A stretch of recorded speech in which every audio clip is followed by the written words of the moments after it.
आणि मग धारावीची लोक आहेत, या धारावीच्या प्रत्येक घरात उद्योग आहे। मूळ कल्पना अशी होती की तिथे जी काही एक रेल्वेची लँड आहे, त्या रेल्वे लँडमध्ये पहिल्यांदा घरं बांधायची, तिथे धारावीकरांना ट्रान्झिट कॅम्पमध्ये नव्हे तर घरामध्ये शिफ्ट करायचं।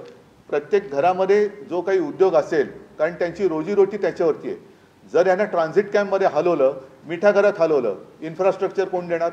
अदानी देणार? दहिसरच्या टोल नाक्यावरती हलवलं, काय म्हणून हलवायचं? तिकडे आम्ही बस टर्मिनस मागतो, इतर काही गोष्टी आहेत, मुलुंडचा टोल नाका आहे। म्हणजे जिथे मुंबईचे इतर प्रकल्प आहेत, जे मुंबईच्या एकूण जे आपण इन्फ्रास्ट्रक्चर म्हणतो त्याच्यासाठी गरजेचं आहे, तिथल्या जागा ह्या अदानीच्या घशात घालायच्या। तिथल्या धारावीचा TDR पुन्हा ह्या जागांचा TDR काढणार, कारण तिकडे गेल्यानंतर ही काही जागा अदानी सोडणार नाही। मग इथे ही किती काळ धारावीकर राहणार? तोपर्यंत त्यांच्या उद्योगधंद्याचं काय होणार? त्यांच्या रोजीरोटीचं काय? इडलीवाले म्हणजे आज शहराला मोठ्या प्रमाणावरती जी काही इडली पुरवली जाते, तिथले बरेचसे इडलीवाले बाबरो तिथे, चामड्याचे सुद्धा बरेचसे उद्योग तिकडे आहेत। त्याच्यानंतर कुंभार आहेत, कुंची कोरवे, अनेक गारमेंट बनवणारे आहेत, कोळीवाडा आहे। ही लोक तुम्ही ट्रान्झिट कॅम्पमध्ये हलवल्यानंतर तुम्ही त्यांना घरं, एक साधारण म्हणजे इथली झोपडपट्टी आहे, ती झोपडपट्टीतनं चांगली घरं द्यावं ही योजना असताना तुम्ही इथल्या झोपडपट्टी धारकांना उचलून त्यांना पात्र अपात्रेचा निकष लावून मिठा घरात किंवा इतरत्र पुन्हा झोपडपट्ट्यांमध्ये फेकणार। मग धारावी तुम्ही अदानीच्या घशात कशी घालणार? आणि मला असं वाटतं, जर एकूण टेंडरचा अभ्यास केला, हे 200 पानाचं टेंडर आहे, 189, या टेंडरचा अभ्यास केला तर याच्यामध्ये कुठेही आज देऊ केलेल्या सोयी सुविधांचा उल्लेख नाही। म्हणजे ही मोठी फसवणूक आहे।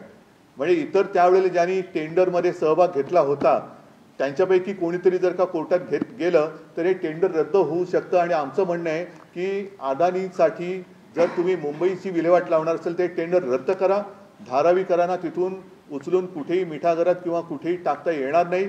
जर अदानींना इकडे जमत नसेल तर अदानीने सांगावं की मला हे जमत नाही, त्यांनी टेंडर सोडून द्यावं, पुन्हा टेंडर काढा। आणि त्याच्यामध्ये एकदाच काय ते तुम्ही स्वच्छ, पारदर्शक, हा त्यांचा शब्द आहे, पारदर्शकपणाने टेंडरच्या किंवा निविदेच्या अटी तटी शर्ती त्यांना देण्यात येणाऱ्या सोयी सुविधांचा उल्लेख करा, पुन्हा नव्याने टेंडर काढा। आणि धारावीकरांना तिथून आम्ही हाकलू देणार नाही। धारावीकराला तिथल्या तिथे 500 फुटाचं घर मिळालंच पाहिजे, त्याच्या उद्योगाची सोयीसुद्धा तिथे झालीच पाहिजे, ही आमची आग्रही मागणी आहे। आणि म्हणून हा जो काही सगळा अदानींच्या घशात मुंबई टाकण्याचा डाव आहे तो शिवसेना तर उधळून लावेलच, पण मी मुंबईकरांना, तमाम मुंबईकरांना, ज्यांना असं वाटत असेल धारावीमध्ये होतंय आमचं काय, तसं नाही आहे।